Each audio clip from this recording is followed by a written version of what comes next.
Leslie Leach shut down her hair salon in Chandler, Arizona, 2 weeks ago, after reading the Centers for Disease Control and Prevention's guidelines on social distancing amid the coronavirus outbreak. Leach, 35, knew she could not cut or color her clients' hair without touching them, much less from 6 feet away. The mother of 3 wanted to help slow the spread of the coronavirus and not put herself, her family or her clients, who include breast cancer survivors, at additional risk. So she was shocked on Monday when Arizona Gov. Doug Ducey issued a stay-at-home order for the state that included personal hygiene services like salons and barber shops as essential businesses that are allowed to remain open, even after dine-in restaurants, bars and gyms were forced to close. Ducey's decision, which follows an earlier state order banning cities and counties from closing essential businesses, including salons, puts those like Leach in a precarious position. If they keep their salons open, they worry about contributing to the coronavirus spread. If they close voluntarily, they fear they won't receive the same financial support as businesses shut down by the state.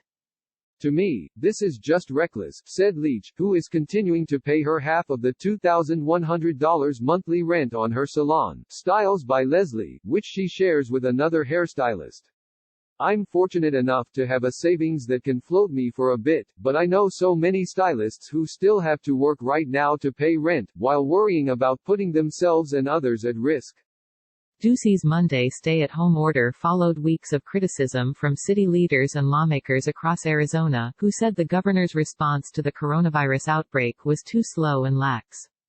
On March 19, Ducey, a Republican, closed bars, dine-in restaurants and gyms, but only in counties that had reported coronavirus cases.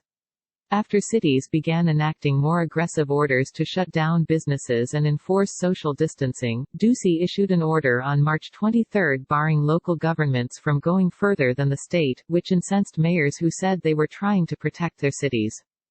Ducey's office did not respond to requests for comment. In a statement to the Arizona Capital Times last week, a Ducey spokesman defended the governor's position, saying the order ensured that the state had one uniform policy.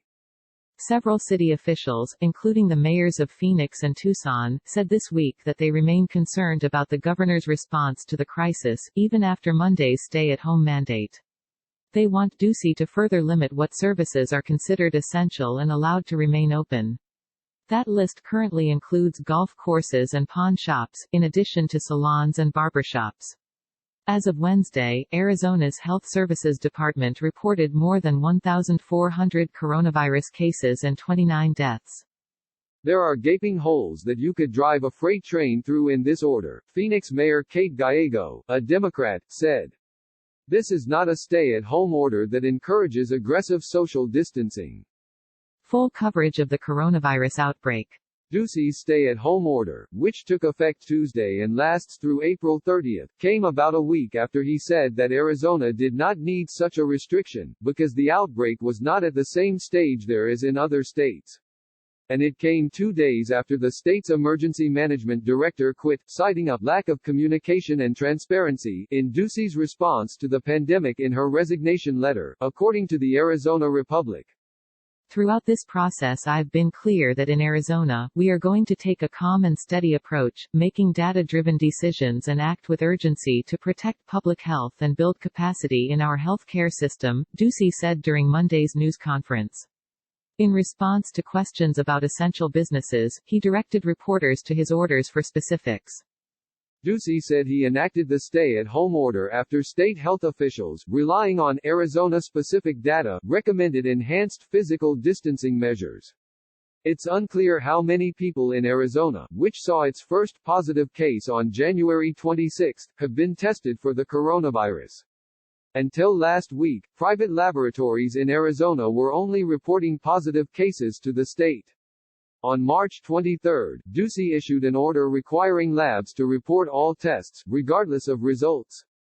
The governor's stay-at-home order drew praise from some Arizona healthcare organizations, such as the Arizona Nurses Association, who said it would help mitigate the spread of the coronavirus. Glenn Hamer, president and CEO of the Arizona Chamber of Commerce and Industry, thanked Ducey in a statement last week for his order ensuring that businesses and workers would not have to navigate a patchwork of policies across the state.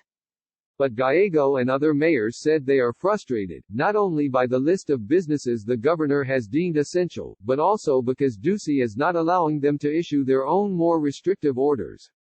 "That's where I feel he really tied our hands," said Tucson Mayor Regina Romero, a Democrat, who along with Gallego was one of the 9 mayors who sent a letter to Ducey pushing for a statewide stay-at-home order shortly before his announcement on Monday.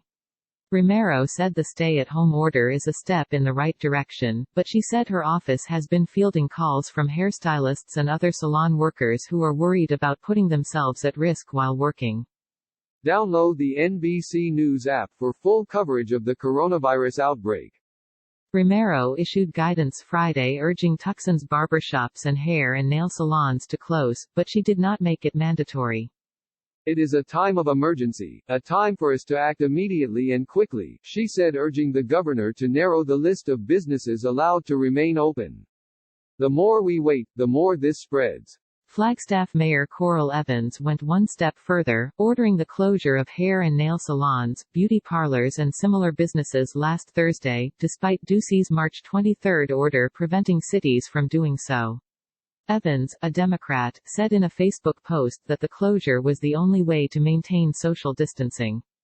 Realistically, salons cannot have rules that keep a physical distance of at least 6 feet between individuals due to the nature of the business, Evans said in the Facebook post, adding that her order remains consistent with that reality. Dr. Julie Ann Heathcote, a Scottsdale OB/GYN, said she became concerned about the lack of social distancing in the city a few weeks ago after she spotted large groups of people gathered in parks or along sidewalks on her way to work. Her patients, who include expectant mothers, soon started expressing the same fears. So Heathcote started a Lockdown Arizona petition on change.org on March 23 urging Ducey to order a shelter in place for the state. As of Wednesday morning, it had more than 200,000 signatures. Heathcote decided to keep the petition running even after Ducey's Monday order, because she believes it allows too many businesses to remain open, putting more people than necessary at risk. "Will that be enough?" she said of the petition. "I don't know what that means and if it will work.